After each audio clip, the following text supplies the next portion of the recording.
TET मामले में माननीय सुप्रीम कोर्ट के द्वारा दिनांक 1 सितंबर 2025 को दिए गए जजमेंट के बाद से अकेले उत्तर प्रदेश में 2 लाख से ज़्यादा इन सर्विस टीचर प्रभावित हो रहे हैं। यानी कि 2 लाख से ज़्यादा उत्तर प्रदेश में ऐसे शिक्षक हैं जिनका टेट क्वालिफाई नहीं है और माननीय सुप्रीम कोर्ट के जजमेंट के हिसाब से 2 साल के अंदर अगर ये टेट क्वालिफाई नहीं कर पाते हैं तो इनकी नौकरी चली जाएगी। लगातार उत्तर प्रदेश में शिक्षक संघ के द्वारा उत्तर प्रदेश राज्य सरकार पर दबाव बनाया जा रहा था कि माननीय सुप्रीम कोर्ट के इस जजमेंट के खिलाफ पुनर्विचार याचिका दाखिल की जाए।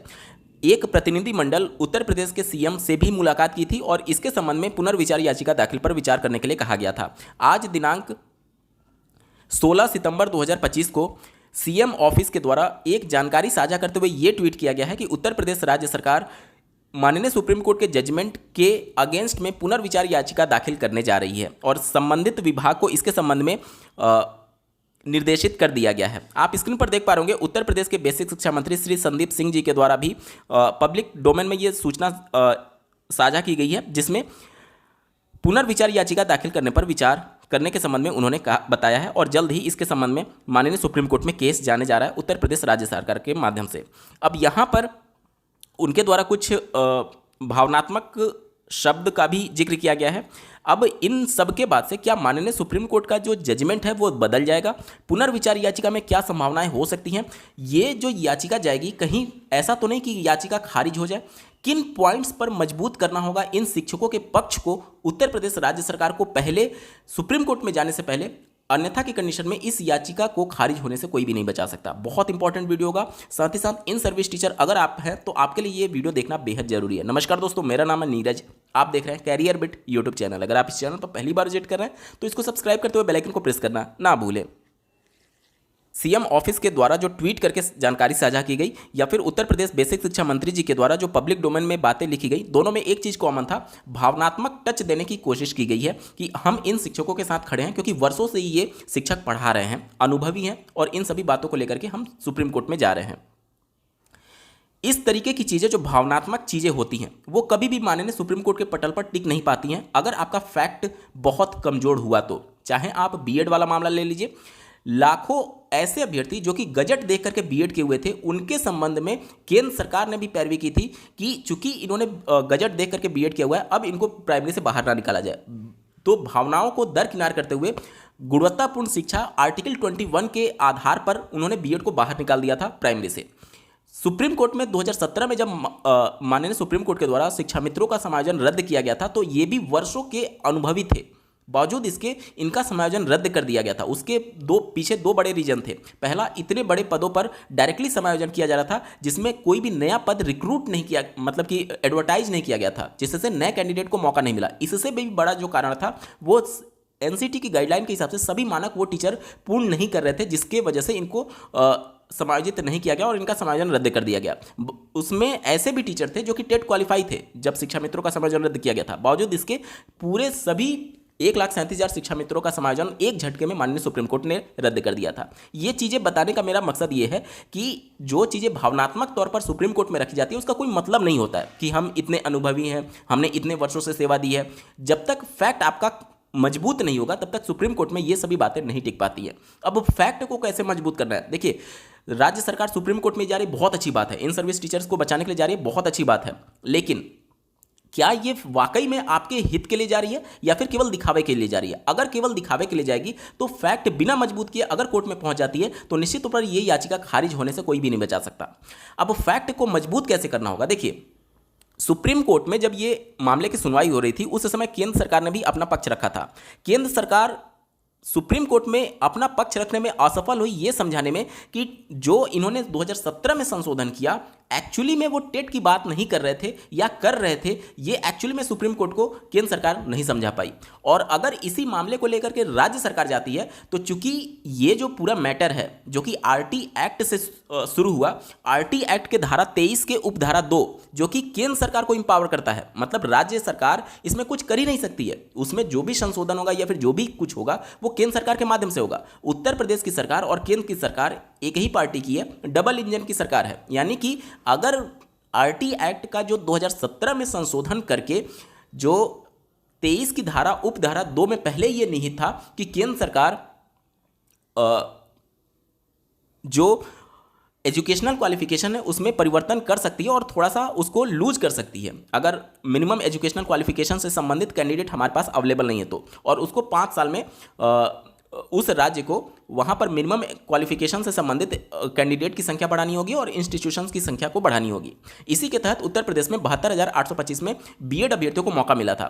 उससे पहले अगर आप देखेंगे तो गजट नोटिफिकेशन बीएड को शामिल करने के लिए 2018 में आया था, तो उससे पहले कैसे मौका मिल गया, वो इसी पावर का यूज करते हुए मिला था।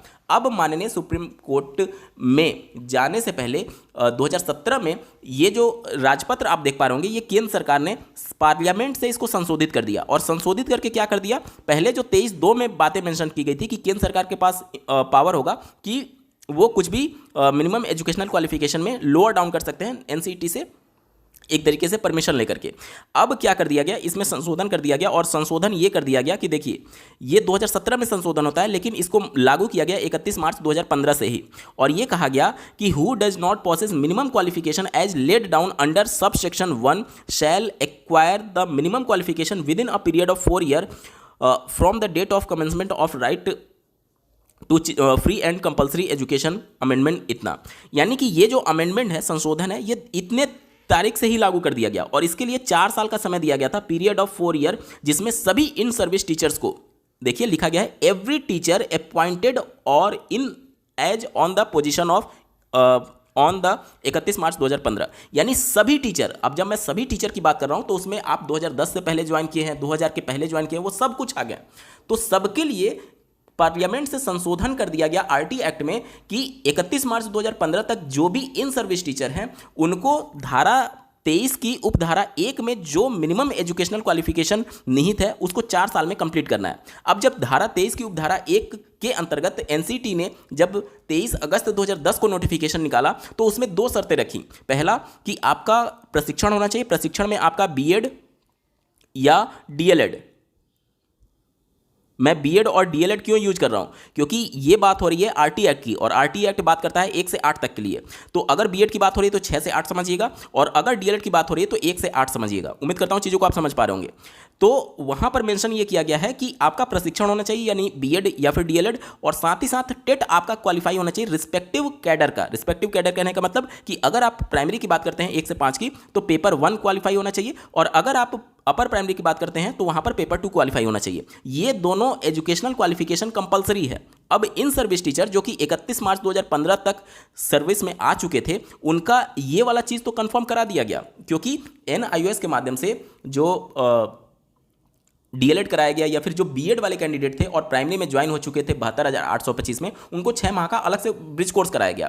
तो वो प्रशिक्षण तो उनको दिला दिया गया, वो प्रशिक्षण दिला दिया गया, लेकिन ये जो टेट है वो टेट अभी तक वो क्वालिफाई नहीं किए हुए थे, वो टेट अभी तक क्वालिफाई नहीं किए हुए थे।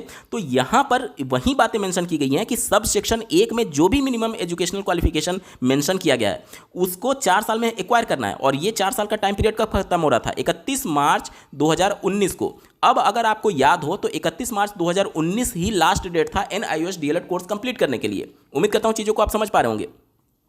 तो ये जो गजट नोटिफिकेशन है ये एक्चुअली में पब्लिक डोमेन में था, लेकिन यहाँ पर उस समय जब एनआईओएस डीएलएड कोर्स को लॉन्च किया गया उस समय ये इसका केवल मीनिंग निकाला गया कि ये जो 31 मार्च 2019 तक केवल प्रशिक्षण की बात की जा रही है, यानी कि एनआईओएस डीएलएड के माध्यम से केवल जो प्रशिक्षण दिया जा रहा था उसकी बात की जा रही थी। लेकिन अब जब ये मामला सुप्रीम कोर्ट में गया तो सुप्रीम कोर्ट ने इसको ऐसे रीड किया या फिर ऐसे इसको एक तरीके से इंटरप्रेट किया कि सब सेक्शन 1 में जो भी निहित न्यूनतम शैक्षणिक अर्हता है उन दोनों को एक्वायर करना है, यानी कि बीएड और डीएलएड, यानी कि जो आपका प्रशिक्षण है वो तो होना ही होना है और साथ ही साथ टेट भी होना है, क्योंकि सब सेक्शन 1 में इन दोनों की बात की गई है।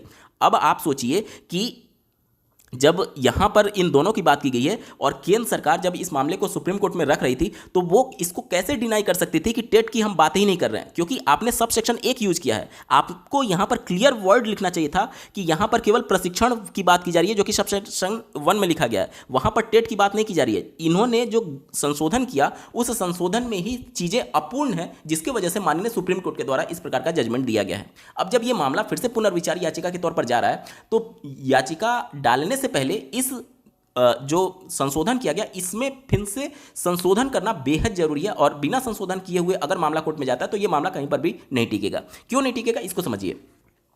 फिर से माननीय सुप्रीम कोर्ट कहेगी कि आप ठीक है, आप बता रहे हैं कि एक्सपीरियंस बंदे हैं इसलिए हम इनको रख लें, वो सारी चीज़ें। तो सुप्रीम कोर्ट ये पूछेगी कि केंद्र सरकार तो ये संशोधित कर चुकी है कि 2019 तक सभी को सब सेक्शन 1 में जो प्रशिक्षण है और जो टेट है वो क्वालिफाई करने के लिए आप ही ने बोला हुआ है। तो अब वहाँ पर राज्य सरकार फंस जाएगी सुप्रीम कोर्ट में कि यहाँ पर टेट बोला गया है या नहीं, ये चीज़ें क्लियर नहीं है। और क्लियर नहीं तो सुप्रीम कोर्ट फिर से बोलेगा कि आपने तो यहाँ पर संशोधन कर दिया कि सब सेक्शन 1 में इन दोनों की बात की जा रही है। तो जब तक आप बिना संशोधन किए हुए इसको सुप्रीम कोर्ट पहुंच जाते हैं तो इसके आधार पर पूरा वो पुनर्विचार याचिका खारिज हो जाएगी। अब दूसरी बात यह है कि हम इनको विभागीय टेट करा करके क्यों ना शामिल कर लें, जैसे बिहार में हुआ है। तो बिहार में सक्षमता परीक्षा अगर आप देखेंगे तो उनका जो पासिंग परसेंटेज है वो बहुत ज़्यादा हाई है, और जब आप यूपी टेट या फिर सी टेट की बात करते हैं तो उनमें जो पासिंग परसेंटेज होता है वो 10 से 20% के आसपास होता है। तो यहाँ पर विभागीय परीक्षा के संदर्भ में अगर राज्य सरकार इस प्रकार का कोई माननीय सुप्रीम कोर्ट से परमिशन ले लेती है और पेपर बिल्कुल आसान बना दे, इतना आसान बना दे कि 100% जो इन सर्विस टीचर्स हैं वो पास हो जाए, तो एक रास्ता ये हो सकता है, लेकिन इसके लिए सुप्रीम कोर्ट से परमिशन लेनी पड़ेगी। ठीक है, तो अब आपको समझना ये होगा कि विभागीय परीक्षा, अब देखिए यहाँ पर अगर राज्य सरकार चाहे तो यूपी टेट या फिर सीटेट में से कोई भी एक क्वालिफाई होना है। सीटेट जो है वो केंद्र सरकार के अधीन सीबीएसई बोर्ड आयोजित कराती है और यूपी बोर्ड जो है वो राज्य सरकार आयोजित कराती है। राज्य सरकार अगर चाहे तो इन सभी इन सर्विस टीचर्स को पास करना चाहे तो पेपर इतना आसान बना दे, क्योंकि माननीय सुप्रीम कोर्ट ने ये कहा है कि टेट क्वालिफाई होना चाहिए। उन्होंने ये नहीं कहा कि टेट कठिन टेट का पेपर क्वालिफाई होना चाहिए, उनको बस टेट से मतलब है। तो राज्य सरकार अगर चाहे तो टेट का पेपर बिल्कुल आसान बना देगी, लेकिन इससे प्रॉब्लम ये है कि वो टेट के पेपर में जो फ्रेश कैंडिडेट हैं, जो डीएलएड और बीएड किए हुए हैं, जो अभी टीचर नहीं है, इन सर्विस नहीं है, वो भी तो सम्मिलित होंगे ना, तो वो भी पास हो जाएंगे। तो गुणवत्ता उससे क्या होगी, कम होगी, क्योंकि ऐसा टेट का पेपर जो कि बहुत लो लेवल का होगा उससे नए कैंडिडेट भी पास करेंगे, जिससे गुणवत्ता थोड़ी सी लो होगी। इसलिए इसके लिए एक ही रास्ता है कि इन सर्विस टीचर्स की अगर नौकरी बचानी है और अगर टेट पास करने में कुछ प्रॉब्लम आ रही है तो उनके लिए विभागीय टेट की मांग की जाए और उसका पेपर बिल्कुल सरल बना दिया जाए ताकि सभी उसको आसानी से क्वालिफाई कर पाए। एक पहला कंडीशन ये हो सकता है। दूसरा कंडीशन ये हो सकता है कि चूंकि यहां पर डबल इंजन की सरकार है, अगर वो कम्युनिकेट करें केंद्र सरकार से और पार्लियामेंट से इस अमेंडमेंट जो कि संशोधन किया गया आरटी एक्ट में 2017 में, इसमें संशोधन करके यहां पर एक क्लॉज यहां पर जोड़ दिया जाए कि सब सेक्शन 1 के अंदर निहित प्रशिक्षण की केवल बात की जा रही है, टेट की बात नहीं की जा रही है, तब अगर पुनर्विचार याचिका दाखिल की जाती है तो इसके आधार पर टेट को वहां से निकाला जा सकता है, मतलब टेट मैंडेटरी नहीं हो सकता है। तो ये दो ही रास्ते बचे हुए हैं राज्य सरकार के पास, और दोनों के लिए आपको तैयारी करके पुनर्विचार याचिका डालनी होगी। और अगर बिना तैयारी के आप जाते हैं तो ये याचिका खारिज होने से कोई भी नहीं बचा सकता। ठीक है, क्योंकि माननीय सुप्रीम कोर्ट या फिर कोई भी कोर्ट भावनाओं के आधार पर नहीं चलती है। अब जो 5 साल से कम जिनकी सर्विस बची है उनको जो राहत दी गई टेट से, उसमें माननीय सुप्रीम कोर्ट ने अपने आर्टिकल 142 का प्रयोग किया हुआ है। यानी सुप्रीम कोर्ट के पास पावर है कि नियमों से परे जाकर के वो पूर्ण एक तरीके से न्याय के लिए कुछ भी डिसीजन दे सकते हैं। तो इस शक्ति का उन्होंने प्रयोग किया है। साथ ही साथ इसमें भी एक कंडीशन उन्होंने लगाया है कि 5 साल से कम सर्विस बची है, लेकिन अगर आप प्रमोशन लेना चाहते हैं तो भी आपको टेट क्वालिफाई करना पड़ेगा। ठीक है, तो अगर आप ये सोच रहे हैं कि 142 का प्रयोग करते हुए सभी टीचर्स को इससे राहत मिल जाएगी तो शायद ये बहुत कठिन है और मिलना बहुत मुश्किल है। तो इसके लिए जरूरी यह है कि कोर्ट में जाने से पहले अपनी तैयारी पूर्ण कर लीजिए, अन्यथा ये याचिका ऐसा ना हो कि खारिज हो जाए और उसके बाद से इन सर्विस टीचर्स के पास कोई भी रास्ता ना बचे। उम्मीद करता हूं आपके सभी डाउट्स क्लियर हो गए होंगे। बावजूद इसके अगर आपका कोई प्रश्न रह जाता है तो कमेंट के माध्यम से पूछ सकते हैं। आपको ये वीडियो कैसा लगा, मेरा एफर्ट कैसा लगा, कमेंट के माध्यम से जरूर बताइएगा। और ऐसे ही महत्वपूर्ण अपडेट के लिए चैनल को सब्सक्राइब करना ना भूलें। इस वीडियो को देखने के लिए आपका बहुत बहुत धन्यवाद। भगवान करे आपका दिन शुभ।